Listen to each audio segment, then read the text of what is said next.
Hello and welcome. This is Matthias 76. Together, we are decoding the deception. We are continuing today our study in the book of Revelation. We're all the way to Revelation 13, verse 5. We're here in the third of 7 visions.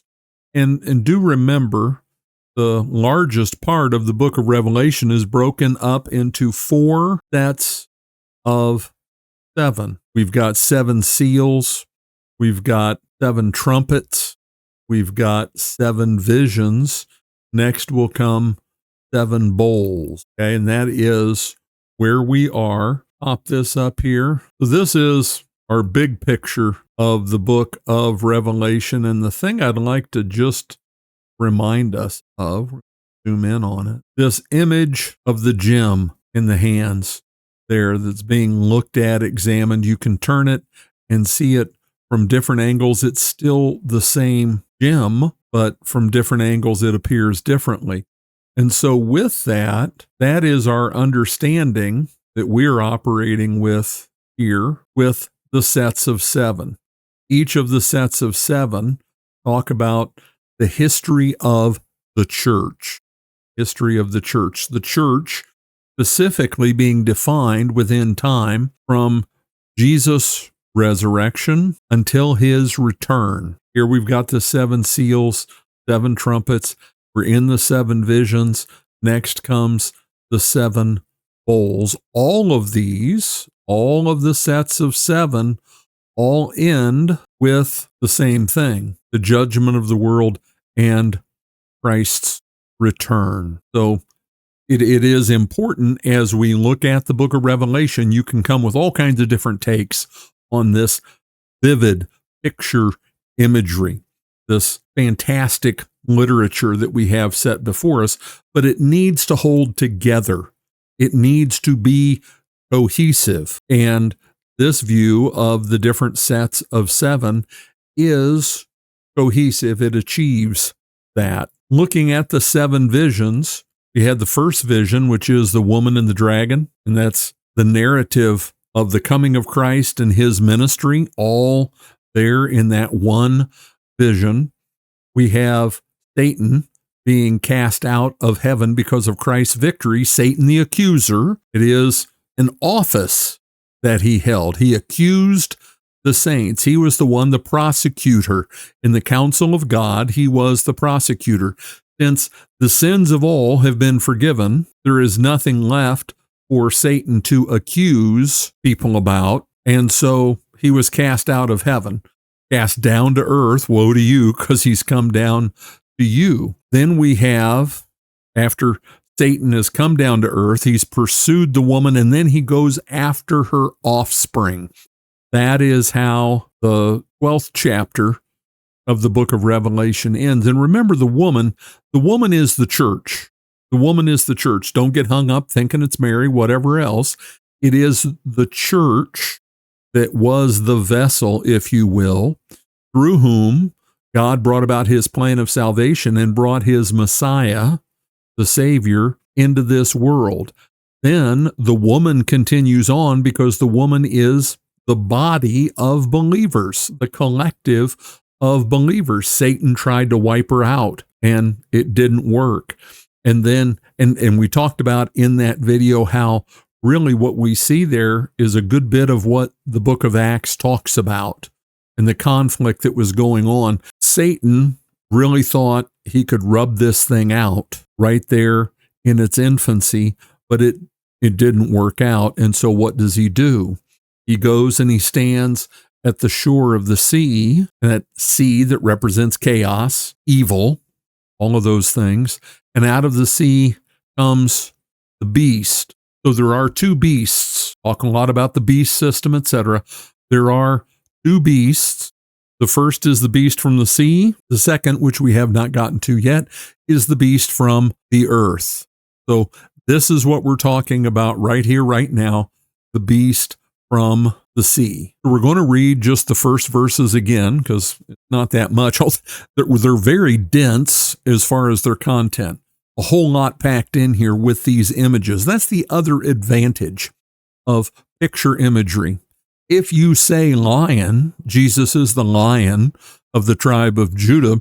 Everything about a lion, with one word, with one picture, a snapshot of a lion, big male lion roaring, all of that idea, the essence of what a lion is brought to our minds. It's right there. Boom. One word, one picture. A picture literally says 1,000 words. Okay. Same thing with him as a lamb. He's innocent, spotless. He was sacrificed. All of that comes to mind. So we can have these sections that are just a few verses, but theologically, as far as the content goes, they are very, very dense. There's a lot here that we have to open up and look at and consider. And I saw a beast rising out of the sea with 10 horns and 7 heads, with 10 diadems on its horns and blasphemous names on its heads. That blasphemous part, the diadem part, very important. Diadem was the crown that in Persia proclaimed the ruler divine. Blasphemy is usurping God's authority, putting God down and putting yourself in his place in this context. And the beast that I saw was like a leopard.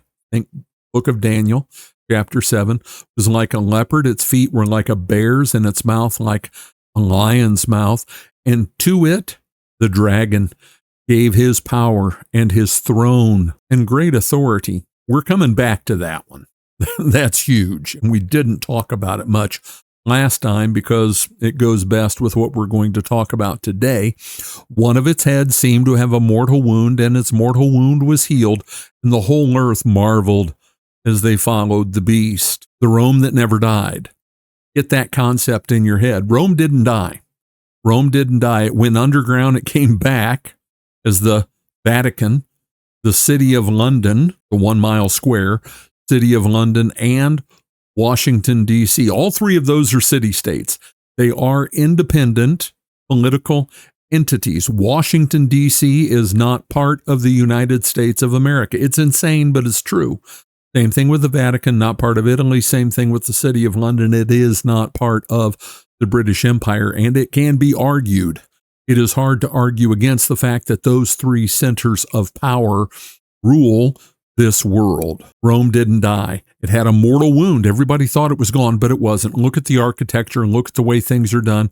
Look at what ancient civilization is revered more than any other. It's Rome. Verse 4, and they worshiped the dragon, for he had given his authority to the beast, and they worshiped the beast, saying, who is like the beast, and who can fight against it? We didn't talk enough about that. People worship power. People worship the United States of America and its might. Go overseas, even people who hate things about the United States, they stand in awe of its power. And I'm not saying the United States on its own represents by itself the beast, though it is the fullest manifestation of it.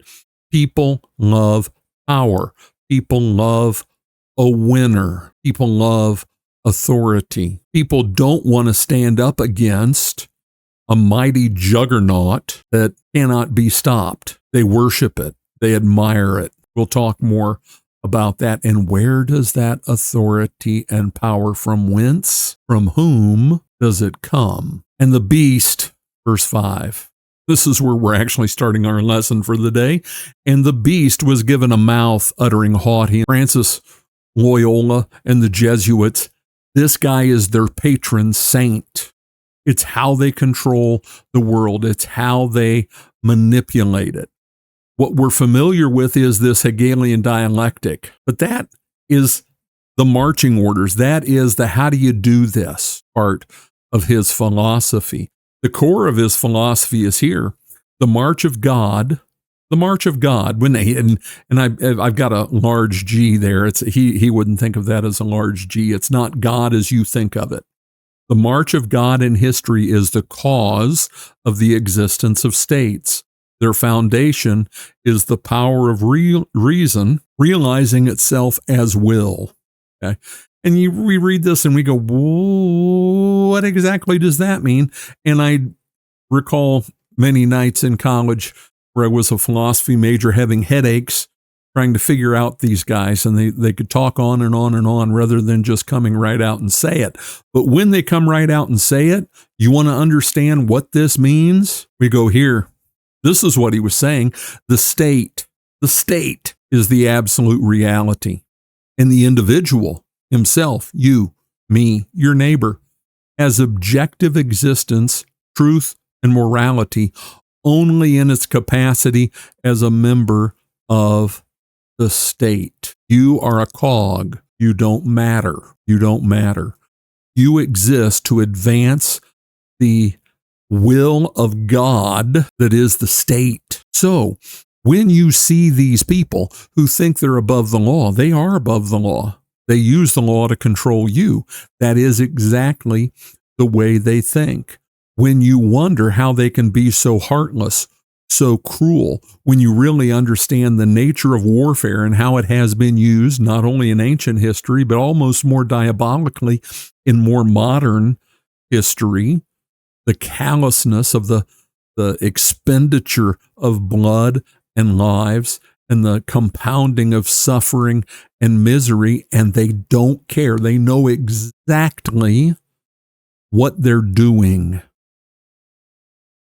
Think injections going in arms and the truth that we know now. Some of us knew it all along.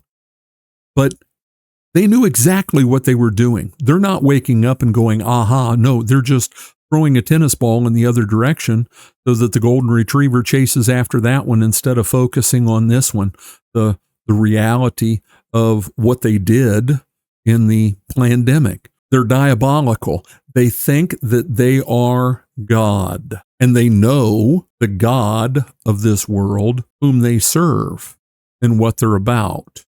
So with this in mind, and yeah, if you really dig in, if you really look at it, if you look at the founding thought of the different organizations that are the real powers in this world, this guy is at the heart of it. He's the German genius who pulled it all together and put it in a systematic theology, if you will, that they can use to govern and manipulate. And it is exactly what they use. And it is in large part what's being talked about here. And the beast was given a mouth uttering haughty and blasphemous words. What can be more blasphemous than thinking that you as the state are God? And if the state is God, and if you're an important part of the state, you're way better and way above everybody else. And it was allowed to exercise its authority for 42 months. Allowed. Don't miss that word. I should have it in bold print. Allowed. God is still sovereign over all. He absolutely is. He allows these things to go on. And why? We ask the question, why? Well, I'll tell you in big part why, I think. God could end it all anytime he wants, but he doesn't. He doesn't for two reasons. Number one, there are still souls he intends to save. It's what he wants. And number two, he allows evil to be exactly what it is. Let it be evil. Let everybody see just how awful and terrible things under Satan's control are. Let it be seen for what it is, and then let it be thrown into a lake of fire. Goes on for 42 months. There is a time at which it ends. That's why Satan is angry. His time is short. It opened its mouth to utter blasphemies against God. Again, what did we just read? Blaspheming his name and his dwelling, that is those who dwell in heaven. The saints, those who are already redeemed, and the saints who are here on earth. You, me, everyone else, all the believers. The beast system hates us. It deceives us. It breaks my heart to see how deceived many believers are about many things, whether it's nations in the Middle East and what really goes on there and who they really are and what they're really about, and our undying support for it as a nation, the way politicians banter about and wave a Bible, yet can't quote a single verse and lead the multitudes like the Pied Piper to follow them. It goes on and on and on, but they are all the while making war. Also, it was allowed to make war on the saints and to conquer them. What does that mean? What does that mean? Don't forget that in the end, at the very end, it will appear. We will feel like if we are still here, you and I, we will feel like Elijah in the cave. I'm the only one left. I'm the only one left. That's the way it's going to feel. That's the way it's going to appear. And authority was given it over every tribe and people and language and nation. That's the fourfold title for all the people in the earth who aren't believers. We've talked about that before. It's used consistently that way. And all who dwell on the earth, you and I don't dwell on the earth. We're just passing through. All who dwell on the earth will worship it. They're connected with the earth. They're all about this world. And because they're all about this world, they want to see the power of this world elevated, augmented, adored. They want to be a part of that. Who doesn't want to be part of a winner? How many times have you heard that? Makes them very easy to manipulate. Everyone whose name has not been written before the foundation of the world, because your name, my name, they're written before the foundation of the world in the book of the life of the Lamb who was slain. That's the only thing that matters. All this other stuff. And if we don't get this, we're missing it. All this other stuff compared to this, that your name is written in the book of life of the Lamb who was slain, who's coming back in victory, and all of these forces, all of these powers and minions of the Dark Lord and all of his fallen ones are going to cower in caves and hide and ask the rocks to fall on them and hide them. From what? From the wrath of the Lamb who is come. That's the only thing that matters. And we need to grow in the grace of God and our faith and our walk with him, getting ever closer and closer so that we let go of this world. Because if we hold on to the world, we'll be deceived. We'll be deceived. Do not love the world or the things in the world. For if you love the world, the love of the Father is not in you. To the degree that that's 1 John 2:15-17. I only quoted part of it. But to the degree that the love of God dwells in me, inhabits me, makes me its own, it displaces the stuff of this world, and I can let it go.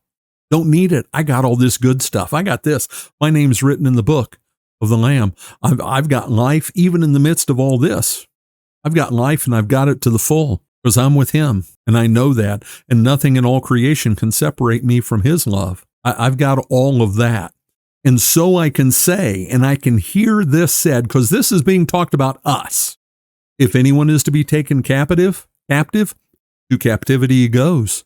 If anyone is to be slain with the sword he must be slain. And here, the stuff in the yellow, here is the call for the endurance and faith of the saints. It's going to get bad. It's going to get bad. There are places in the world right now where it's bad. Places where the faith is exploding, the gospel is advancing, and it's also under attack and under assault in places where there isn't freedom of religion. And let's not dilly-dally about and mealy-mouth. There is no freedom of religion where we live. There really isn't. There really isn't. Call certain things sin and see what happens. Try it at work. HR will be at your door with a box, an empty box for you to put your stuff in it, right? If you think there's freedom of religion here in these United States, then your eyes aren't open. They're not. And the leaders of the church are either, in large part, they're either asleep or sold out, one or the other. And that was another huge advance that happened on the part of evil, on the part of the march through history of the state that happened through the pandemic in 2020. They shut down the churches, no Easter, no singing, stay 7 feet apart, all that nonsense. And what did the church do? Yes, sir, 3 bags full, like the sheep that they are. It's sad and it's horrible, and it is the reality, okay? Don't love this world. Let it go. Let it go. It takes work. It takes effort. It's a process. Let it go. Be ready to give your all. Paul was. John, he wrote this from a windswept, crappy rock in the Aegean Sea. John was. Probably thought he was going to die, although Jesus pretty much told him he wouldn't. But it still wasn't easy. Thomas, Peter, where do you want to go? Stephen, We can go on and on. James, they were ready to die. They understood what Jesus meant when they said, if they do this when the tree is green, what will they do when it's brown? Okay. And if realizing that you're looking at the fine print of what you signed up for is this world, as regards this world, if that terrifies you, then dig in deeper, get the right perspective, understand, grow to understand, work to understand what it means that you are his, you are redeemed, you are called out of this world. And to the degree that you grow to appreciate that and take comfort in that and make your home there, then this stuff, it won't scare you. It won't scare you. Pretty heavy stuff. But the focus, the emphasis needs to be on the victory. The victory that is ours, the victory that is yours. We were united with Christ in his death in our baptism. We don't die anymore. We don't die. And we're also united with his resurrection. Both of those things are ours because we are his and we are connected to him. For goodness gracious, he lives in us. Colossians 1:27, Christ in you, the hope of glory. I got that. I can walk out the door with nothing else, and I'm prepared. But we need to grow and prepare and be spiritually attuned to who we are, whose we are, where we are, and what matters. And look at the world accordingly. And again, that takes work. It is a constant exercise to purge the nonsense and hold on to that which is pure and true. And I pray, I hope that this ministry, our humble efforts here at decoding the deception, are an aid to you in that. And if you find this to be a blessing, I encourage you, share it with others. Put it out on your social media feed so that others get exposed to it. And to those of you who watch loyally and faithfully, I can tell because the numbers climb the same way all the time. Thank you and appreciate you being here. This is Matthias 76. Together, we are decoding the deception. God bless and have a great day.